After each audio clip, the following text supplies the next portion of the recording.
কোনো অভিযোগ নেই, মুখ্যমন্ত্রীর দরবারে কোনো আবেদন নিয়েও আসেনি। ইচ্ছে ছিল একটাই, নিজের হাতে আঁকা ছবি তুলে দেবেন শুভেন্দু অধিকারীর হাতে।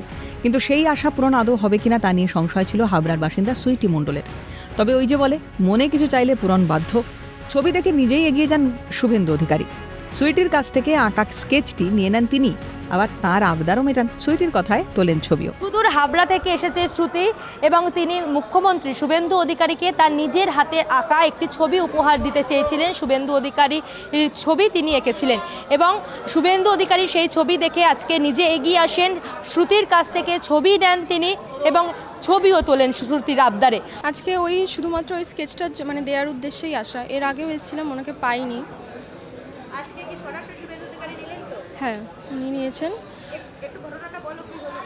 উনি ব্যস্ততার মাঝখানে ছিলেন। এবার উনি যখন দেখলেন ছবিটা, উনি নিজেই এগিয়ে আসলেন। এগিয়ে এসে আমার সঙ্গে ছবি তুললেন। ওনাকে প্রণাম করলাম, উনি আশীর্বাদ দিলেন। তো আমি যে ছবিটা দিতে পেরেছি ওনাকে, আমার অনেক দিনের ইচ্ছা ছিল। মানে আজকে আমি খুবই হ্যাপি যে ওনাকে সরাসরি দেখা করে ওনাকে আমি ছবিটা দিলাম। ছিল একটা কনফিডেন্স ছিল যে হয়তো আমার ছবি দেখে হয়তো নিতে পারে। এবার মানে আমি শিওর ছিলাম না, কিন্তু এরকম লাগছে, অনুভূতি কিরকম? অনুভূতিটা তো খুবই ভালো হচ্ছে যে একটা স্বপ্ন ছিল সেটা পূরণ হয়েছে, যেরকম অনুভূতি থাকতে পারে। খুবই ভালো লাগছে। সুইটির পরিবার জানান, পূর্বতন মুখ্যমন্ত্রীর কাছ থেকে এই সৌজন্য কখনো আশা করা যেত না, কিন্তু বর্তমান মুখ্যমন্ত্রী মানুষের কথা শুনছেন, জনসাধারণের পাশে রয়েছেন, এটাই বড় পাওনা। এটা হতো পূর্বতন মুখ্যমন্ত্রীকে এইভাবে কাছে আসতে?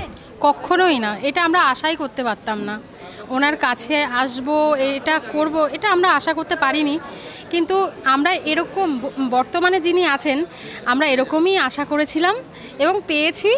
আর চাইবো যে এরকমই যেন আমাদের মধ্যে অনেক অনেক বছর থাকতে পারে। মুখ্যমন্ত্রী হিসেবে শুভেন্দু অধিকারী শুধু বাংলার দায়িত্ব নেননি, বাংলার মানুষের সুখ দুঃখে পাশে থাকার অঙ্গীকারও নিয়েছেন। ক্ষমতায় এসে বলেছিলেন তিনি সকলের মুখ্যমন্ত্রী, সেটাই ফের প্রমাণ করলেন শুভেন্দু অধিকারী। ক্যামেরায় নিখিল দাসের সঙ্গে রেশমি দাসের রিপোর্ট, ক্যালকাটা নিউজ।